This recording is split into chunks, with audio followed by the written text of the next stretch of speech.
Hello friends, exam T20 में एक बार फिर से आप सभी का स्वागत है। और जैसा कि मैंने कहा था, आज रात को 9 बजे आपको एक क्लास मिलेगी रिवीजन की, जो कि लास्ट टारगेट था आपका हिंदी में पढ़ना था।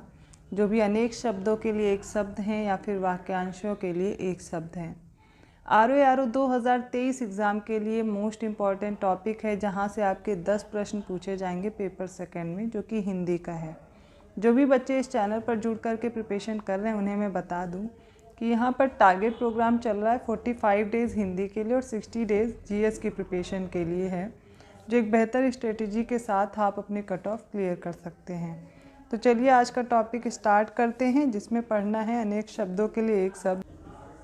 तो आज का पहला वाक्य है, बिना हल जोते उगने वाली फसल। इसको बोलते हैं अकृष्ट पच्च्या। दूसरा वाक्य है, वह भूमि जो पहले न जोती गई हो। इसको बोलते हैं अकृष्ट पूर्वा। फिर इसके बाद है, जो कुछ ना कहे या फिर जो कहा ना जा सके। इसको बोलते हैं अकथ्य। जो घबराने वाला ना हो, उसे बोलते हैं अकातर। जो जोता बोया ना गया हो, इसको बोलते हैं अकृष्ट या अकृषित।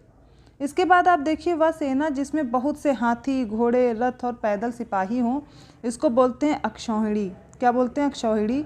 और ये कई बार आपको वर्तनी शुद्धिकरण में भी ये शब्द दिया जाता है। इसके बाद है, जो तर्क से सिद्ध ना हो, उसे अतर्क बोलते हैं। अत्यंत सूक्ष्म या छोटा होने की शक्ति प्राप्त होना, इसको बोलते हैं अणिमा। जैनों का सूर्यास्त से पहले होने वाला भोजन, ये कहलाता है अथऊ। और पश्चिम दिशा जहाँ सूर्यास्त होता है, उसे बोलते हैं अथमना। क्या बोलते हैं? अथमना। इसके बाद देखिए, वह जिसने किसी से ऋण ना लिया, इसको बोलते हैं अधर्मण। नेक्स्ट है, वह वस्तु जिस पर अधिकार जताया जाए, इसको बोलते हैं अध्यर्थ। क्या बोलते हैं? अध्यर्थ। जिसकी कीमत कम हो, वो है अनर्ध्य। जो वश में ना हुआ हो, इसको बोलते हैं अनायत। अगला है, जो विधि या कानून के विरुद्ध हो, ये अवैध या फिर गैर कानूनी कहते हैं इसको। जो भला बुरा ना समझता हो या फिर सोच समझकर काम ना करता हो, इसको बोलते हैं अविवेकी। तो दोनों ही वाक्य अगर ऐसे आते हैं तो आपको वहाँ पर क्या टिक करना है? अविवेकी। जो शोक करने योग्य नहीं हो, इसको बोलते हैं अशोच्य।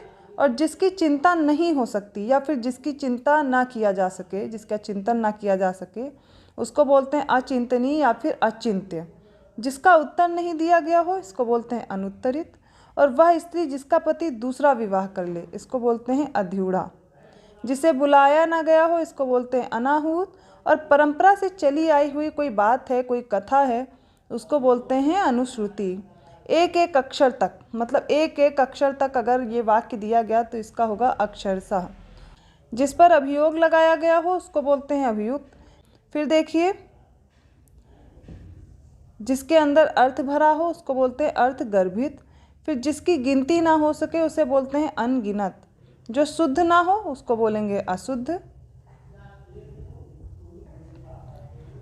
इसके बाद देखिए, ऐसी प्रशंसा जिससे निंदा का भाव निकले, इसे अपस्तुति बोलते हैं।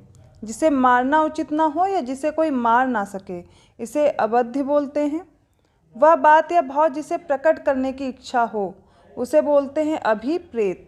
निष्फल ना होने वाला, इसके लिए होगा अमोघ। और किसी के गुण को भी अवगुण समझना, ऐसा क्या होगा? असूया। इसका क्या होगा? असूया। सबसे आगे रहने वाला के लिए अग्रणी है। और जिसको जीता ना जा सके, ठीक है, उसके लिए है अजेय। जिसके बारे में कोई निश्चय नहीं है, उसको बोलते हैं अनिश्चित। और जो अपने स्थान या स्थिति से अलग ना किया जा सके या जो कभी च्युत ना हुआ हो, उसको अच्युत बोलते हैं, ठीक है। जो अपनी बात से टले नहीं, उसे अटल बोलेंगे। जिसका निवारण ना किया जा सके या जिसे करना आवश्यक हो, उसे बोलते हैं अनिवार्य। जो अनुग्रह या कृपा से युक्त हो, उसे अनुग्रहित बोलते हैं। ये वाक्य शुद्धिकरण में आप देखेंगे, वर्तनी शुद्धिकरण में भी आता है। फिर देखिए, पीछे पीछे चलने वाला, इसको बोलते हैं अनुगामी। जो सबके मन की जानता है, अंतर्यामी। इसके बाद देखिए, जिसे पढ़ा ना जा सके, इसके लिए होगा शब्द अपठ्य। जो प्रमाण द्वारा सिद्ध ना हो सके, इसे बोलेंगे अप्रमेय। फिर देखिए, जिस जमीन में उत्पन्न करने की शक्ति नहीं है, उसको क्या बोलेंगे? अनुर्वरा, ऊसर या फिर बंजर, तीनों में से कोई भी हो सकता है। और गुरु के निकट रहने वाला विद्यार्थी क्या कहलाएगा? अंतेवासी। जो कम खाता हो, वो अल्पाहारी होगा। और जिसकी तुलना न की जा सके, वो होगा अतुलनीय।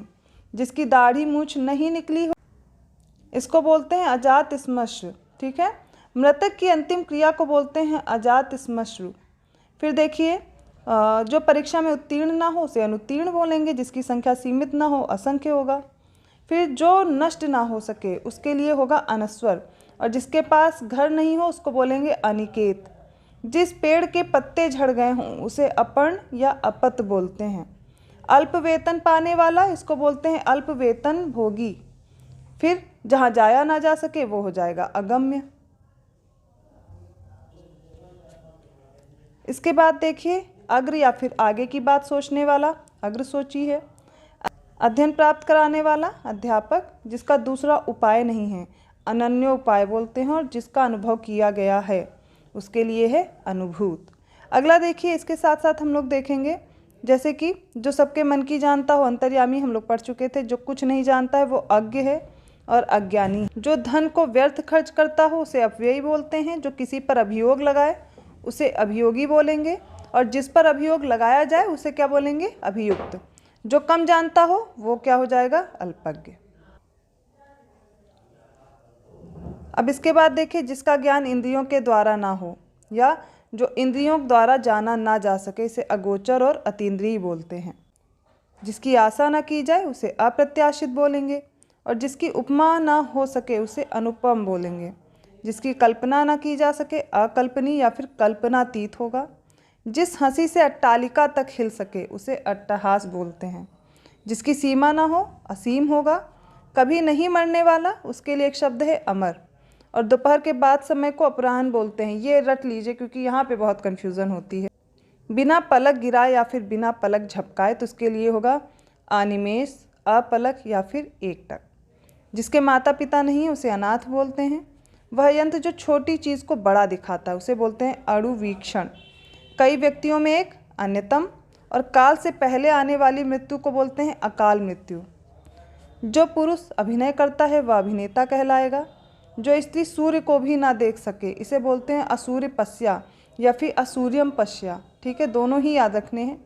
जो जन्म नहीं लेता है वो अज या फिर अजन्मा है। जो जन्म नहीं लेती वो अजा है। जो नहीं हो सकता उसके लिए असंभव शब्द प्रयोग होगा। जो कार्य अवश्य होने वाला है उसे अवश्यम भावी बोलते हैं। जो चलता नहीं वह चल होगा। जो अल्प बोलता है वो अल्पभाषी है। ठीक है, अल्पज्ञ और अल्पभाषी दोनों अलग हैं। अल्पज्ञ जो कम जानता हो, ठीक है, और जो कम बोलता हो या अल्प बोलता हो उसे बोलेंगे अल्पभाषी। जो मापा ना जा सके उसके लिए अपरिमेय और अपरिमित है। जो अंडा से जन्म लेगा अंडज हो जाएगा। जो खाने योग्य नहीं हो वो अखाद्य होगा। जो नहीं आता हो उसके लिए अनागत है। जो अल्प जानता हो, देखिए फिर से आ गया, इसको बोलेंगे अल्पज्ञ। और जो भक्षण करने योग्य ना हो उसे अभक्ष्य बोलेंगे। जो पहले कभी नहीं हुआ उसे अभूतपूर्व बोलते हैं।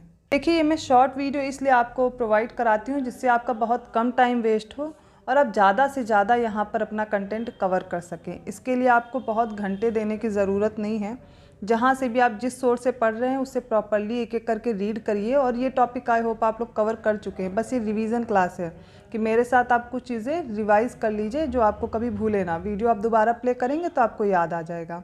एक दो बार रिपीट कर करके देखिएगा, आपको याद रह जाएगा। इसी तरह और भी जो टॉपिक हुए उनको भी ऐसे ही प्रिपेयर करते रहिए। तो अगला देखते हैं, कहीं आसक्त ना रहने वाला। इसके लिए हो जाएगा अनासक्त। ज्यों का त्यों अविकल होता है। जिस कल्पित पर्वत के पीछे सूर्य अस्त होता है उसे अस्ताचल बोलते हैं। और जिसके समान दूसरा नहीं है उसे अद्वितीय बोलते हैं। जिसके पास कुछ भी ना हो उसको अकिंचन बोलेंगे। जिसके कुल का ना पता हो उसको बोलते हैं अज्ञात कुल। और जिसके आने की तिथि मालूम ना हो, ये सभी को रटा होगा, इसको बोलते हैं अतिथि। जिसमें शक्ति नहीं है वह अशक्त है। और जिसमें सामर्थ्य नहीं है वह असमर्थ है। शक्ति और सामर्थ्य में डिफरेंस है, तो उसी तरह वाक्य के जो शब्द हैं उनमें भी डिफरेंस है, अशक्त और असमर्थ। जिसका जन्म पहले हुआ हो इसको अग्रज बोलेंगे, और जिसका जन्म बाद में होगा वो क्या हो जाएगा अनुज। ठीक है, जिसका मन कहीं और हो उसे अनमना या फिर अन्य मनस्क बोलते हैं। जिसका शत्रु जन्मा तक ना हो उसे अजात शत्रु बोलेंगे। जिसे कभी भेदा ना जा सके वह अभेद्य हो जाएगा। अत्यधिक वर्षा होना अतिवृष्टि है, और वर्षा का ना होना अनावृष्टि है। मतलब जब अत्यधिक वृष्टि का मतलब बारिश होना, ठीक है, अति ज़्यादा, और अनावृष्टि कम होना या फिर ना होना। तो आत्मा और परमात्मा का द्वैत भाव न मानने वाला वो हो जाएगा अद्वैतवादी। जो पहले कभी नहीं सुना गया वो है अश्रुत पूर्व। जो पहले कभी नहीं देखा गया वो है अदृष्ट पूर्व। जो देखा नहीं जा सकता, ये इंपॉर्टेंट है, ये है अदृश्य। बढ़ा चढ़ाकर कही गई बात या उक्ति, इसको बोलते हैं अतिशयोक्ति या फिर अत्युक्ति। जो इस लोक में संभव नहीं है वो अलौकिक हो जाएगा, और जो अनुकरण करने योग्य है वो अनुकरणीय हो जाएगा। जो सबसे आगे गिनाने योग्य हो वो अग्रगण्य है, जिसके पार ना देखा जा सके वो अपारदर्शी है, और जो ईश्वर में विश्वास करता है उसे आस्तिक बोलते हैं। जहाज़ों को रात्रि में मार्ग दिखाने वाला जो प्रकाश स्तंभ उसको आकाश दीप बोलते हैं। जिसे शास्त्र का ज्ञान ना हो वो क्या हो जाएगा, आगम रहित। और इसके बाद वह जिसकी अब कामनाएं पूर्ण हो चुकी हों वो हो जाएगा आप्त काम। आप्त काम ये याद कर लीजिए। छिपाने या ढकने का कार्य कौन करेगा, आवेष्टन, मतलब शब्द है ये आवेष्टन इसके लिए। और अगला है वह जो किसी के बंधन का कारण हो वो होगा आश्रव, और जो आया हो उसके लिए आगत है। जो अपनी हत्या करता है वो आत्महंता या फिर आत्मघाती कहलाता है। ठीक है, इसके बाद देखिए जो अपना है उसके लिए आत्मीय। अग्नि से उत्पन्न, अग्नि सा या फिर अग्नि से जो संबद्ध होगा वो क्या होगा, आग्नेय। अपने ऊपर निर्भर रहने वाला आत्मनिर्भर है। जीवन भर के लिए आजीवन। तत्काल कविता रचने वाला इसको बोलते हैं आशु कवि। जिसकी बाहें या फिर जानु घुटने तक पहुंचती हों उसे अजानुबाहु कहते हैं। आलोचना करने वाला आलोचक होगा। वह स्त्री जिसका पति परदेश से आ गया हो वो आगत पतिका है। क्या है, आगत पतिका, आ गया हो ये बोला गया है। फिर देखिए इसके आगे अब हम लोग देखते हैं, जैसे कि जिसके समान दूसरा नहीं है अथवा जिसका कोई जोड़ ही नहीं है उसको बोलते हैं अनन्य। जो साधा ना जा सके या ठीक ना किया जा सके उसके लिए असाध्य। जो वचन के द्वारा प्रकट करने योग्य ना हो अनिर्वचनीय है। ठीक है, जो समय के अनुकूल ना हो असामयिक हो जाएगा। जिसके समान कोई दूसरा भक्त ना हो वो अनन्य भक्त हो जाएगा। जो बिना वेतन के काम करता है वो अवैतनिक है, और जो स्त्री अभिनय करती है वो क्या कहलाएगी, अभिनेत्री। अगला देखिए सेतु बंध से हिमालय पर्वत तक, इसको बोलते हैं असेतु हिमालय। बालक से वृद्ध तक सभी, तो इसको बोलेंगे अबाल वृद्ध। आशा से अतीत आशातीत। देवता को दिखाया जाने वाला जो दीपक है वो आरती कहलाएगा। जो किसी के निमंत्रण पर आया हो आमंत्रित होगा। पाद से मस्तक तक, तो इसको बोलते हैं सर से लेकर के पैर तक। ठीक है, अपाद मस्तक इसको बोलते हैं। और ऋषि का कहा हुआ वचन आशीर्वचन है। ठीक है, वह जिस पर हमला किया गया हो उसको आक्रांत बोलते हैं, मतलब जिस पर हमला हुआ है वो आक्रांत है। आदि से अंत तक आद्योपांत, और आदि और अंत जब होगा तब आद्यंत होगा। जो मृत्यु के समीप हो वो आसन्न मृत्यु है या फिर मरणासन है, दोनों सही हैं। धरती और स्वर्ग मतलब आकाश के बीच का जो स्थान है वो अंतरिक्ष कहलाता है। महल के अंदर का निवास अंतःपुर है, और जिसका जन्म निम्न जाति में हुआ हो उसे बोलते हैं अंत्यज। जिसका मन उदार हो वो क्या कहलाएगा, उदार मना। जिसकी उपमा दी जा सके उपमेय है। जिससे उपमा दी जाए वो उपमान है। जो उद्धार करता है वो उद्धारक है। जिसका चित्त एक विषय में लगा हो इसके लिए एक शब्द है एकाग्र चित्त। जो दिन में एक बार भोजन करता है एकाहारी कहलाता है। जिस पर दूसरे का अधिकार ना हो वो एकाधिकार है। जो इच्छा के अधीन है वो ऐच्छिक है या इच्छाधीन है। जो इतिहास से संबंध रखता है वो ऐतिहासिक कहलाता है। सुंदर जांघों वाली या हाथी की सूंड के समान जांघ वाली इसको बोलते हैं करभोरू। ठीक है, इसको क्या बोलते हैं, करभोरू। पूर्व जन्म में किए हुए कर्मों का फल है कर्म विपाक। जो कहने योग्य है उसे कथ या कथनी बोलते हैं, और कर्म में बाधा डालने वाला क्या कहलाएगा, कर्मोपघात। अगला देखिए जो अंग से उत्पन्न हो उसके लिए अंग। हाथ जोड़कर प्रणाम की मुद्रा को अंजलिबद्ध बोलते हैं। एक कथा या निबंध के बीच आने वाली कहानी अंतः कथा होती है। दो घटनाओं के कालों के बीच का समय या दो घटनाओं या कालों के बीच जो होता है उसे अंतःकालीन। दो घटनाओं या कालों के बीच अंतःकालीन। अपने आप मन में होने वाली प्रेरणा है अंतःप्रेरणा। अंत या नाश करने वाला अंतक। पृथ्वी का वह भाग जो दूर तक समुद्र में चला गया उसको अंतरीप बोलते हैं। जो किसी संपत्ति आदि में अंश का हकदार हो उसे अंश भाजन बोलते हैं। ताजिया रखने की जगह इमाम बाड़ा है। कोई काम करने के लिए मन में होने वाला विचार या जो उद्देश्य है वो ईप्सा है। पूरब और उत्तर के बीच की दिशा ईशान कहलाती। ये बहुत बार पूछा जाता है, ऐसे याद कर लीजिए, पूरब और उत्तर के बीच की दिशा। किसी के खाने से बचा हुआ जूठा उसे उच्छिष्ट बोलते हैं। और ऋण देने वाला व्यक्ति उत्तर्मण कहलाता है। पर्वत के पास की भूमि या पर्वत के नीचे तलहटी की भूमि है उपत्यका। वह सामग्री जिससे कोई पदार्थ बने वो उपादान कहलाएगा। जिसने ऋण चुका दिया हो वो उऋण होगा। जो कहा गया है वो कथित होगा उसके लिए। जो कर्तव्य से च्युत हो गया हो उसे बोलेंगे कर्तव्य च्युत। जो पुरुष कविता लिखता है उसे कवि बोलते हैं। जो कला जानता है वो कलाविद है या कलाकार है। और जो स्त्री कविता लिखती है उसे कवित्री बोलते हैं। जो कष्ट सहन कर सके वो कष्ट सहिष्णु है। जो कानों को सुनने में कटु लगे वो कर्णकटु। जो कल्पना से परे या कल्पना से अतीत हो उसे कल्पनातीत बोलते हैं। जहाँ मुर्दे गाड़े जाते हैं उसे कब्रगाह या समाधि भूमि बोलते हैं। और कष्ट से साध्य होने वाला कष्ट साध्य कहलाता है। कुछ समय के लिए नियुक्त अधिकारी कार्यवाहक कहलाएगा। जिस स्त्री के एक ही संतान होकर फिर कोई संतान ना हो उसे काकबंध्या बोलते हैं। जो पुरुष कायर या कुत्सित है वो कापुरुष कहलाएगा।